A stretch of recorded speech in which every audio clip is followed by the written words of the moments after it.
नमस्कार विद्यार्थी मित्रों, मैं गोहिल जागृति।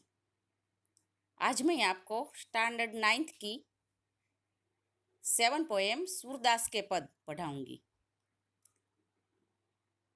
इस पद के रचनाकार है सूरदास। सूरदास का अगर मैं आपको परिचय दूं तो महाकवि सूरदास जी का जन्म कुछ लोगों के अनुसार दिल्ली के पास सिही नामक गांव में हुआ था। कई लोगों का मानना है कि इनका जन्म मथुरा के पास रुकना क्षेत्र में हुआ था। इसका जन्मांध होना भी विवादास्पद है। वल्लभाचार्य इनके गुरु थे। इनकी प्रेरणा से वे श्रीनाथ जी मंदिर में कृष्ण की लीलाओं से संबंधित पदों की रचना करते थे। वे कृष्ण के अनन्य भक्त थे। वात्सल्य एवं श्रृंगार रस के वर्णन में वे अद्वितीय है। प्रस्तुत पद में सूरदास की अनन्य भक्ति भावना का परिचय मिलता है। उनका मन सिवाय कृष्ण के कहीं और सुख नहीं पाता। जिन आँखों ने कमल के समान नयन वाले श्री कृष्ण का दर्शन कर लिया है, वे और देव की आराधना भला कैसे कर सकता है।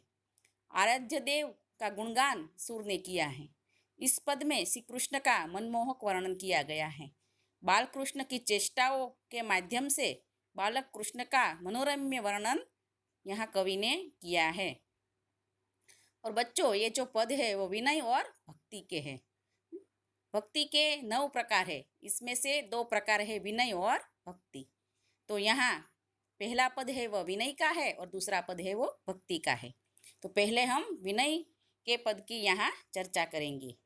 मेरा मन अनंत कहाँ सुख पावे, जैसे उड़ी जहाज को पंछी फिरी जहाज पर आवे। कमल नैन को छांडी महात्म और देव को ध्यावे। परम गंगा को छोड़ पियासी दुर्मति कूप खनावे। जिही मधुकर अंबुज रस चाख्यो क्यों करिल फल भावे। सूरदास प्रभु काम धेनु तजी छेरी कौन दुहावे। अब मैं आपको उसके अर्थ बताऊंगी। जहाज यानी जहाज या स्टीमर, पंछी यानी पंछी पक्षी। कमल नैन अर्थात जिसके नैन, जिसकी आंखें कमल के समान हैं, वह भगवान। कूप यानी कुआं, खनावा यानी उसको खुदना। मधुकर यानी भौरा। अंबुज रस, अंबुज यानी कमल। करील, करील यानी जिसे हम गुजराती में कहते हैं कारेला। तो छेरी, छेरी यानी बकरी। तो अब उनका अर्थ आपको विस्तार से कहेंगे। सूरदास जी कहते हैं कि मेरा मन श्री कृष्ण के सिवाय और कहीं सुख नहीं पाता।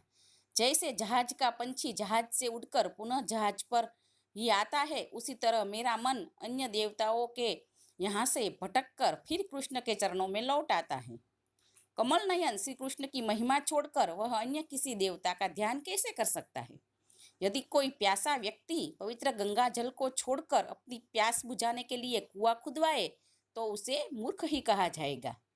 जिस भौरे ने कमल के रस का स्वाद चख लिया हो, उसे करील का फल कैसे अच्छा लगेगा। सूरदास जी कहते हैं कि मेरे प्रभु तो कामधेनु के समान हैं, उन्हें छोड़कर बकरी को कौन दुहावे।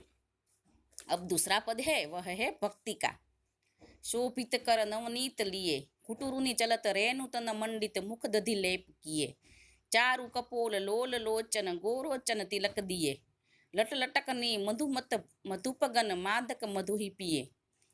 कठुला कंठ ब्रज के हरि नख राजत रुचि रहिए। धनसुर एक को पल ही सुख का सतकल्प जिए। अब मैं बच्चों आपको उनका अर्थ कहूंगी, जिसका चारु यानी सुंदर, लोचन यानी आंख, मादक यानी नशायुक्त, गोरोचन यानी चंदन, मधुप यानी भौरा, कठुला कंठ यानी कठुले की माला। तो अब मैं उनका विस्तार से आपको वर्णन करूंगी।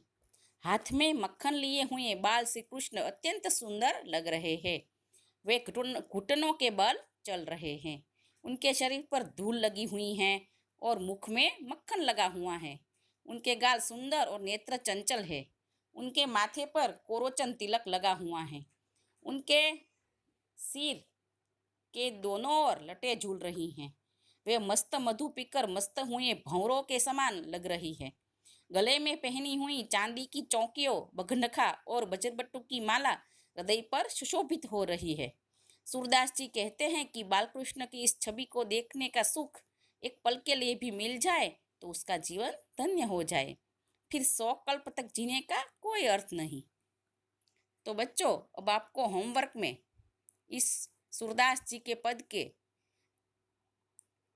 पहला और दूसरा प्रश्न होमवर्क में करना है। Thank you.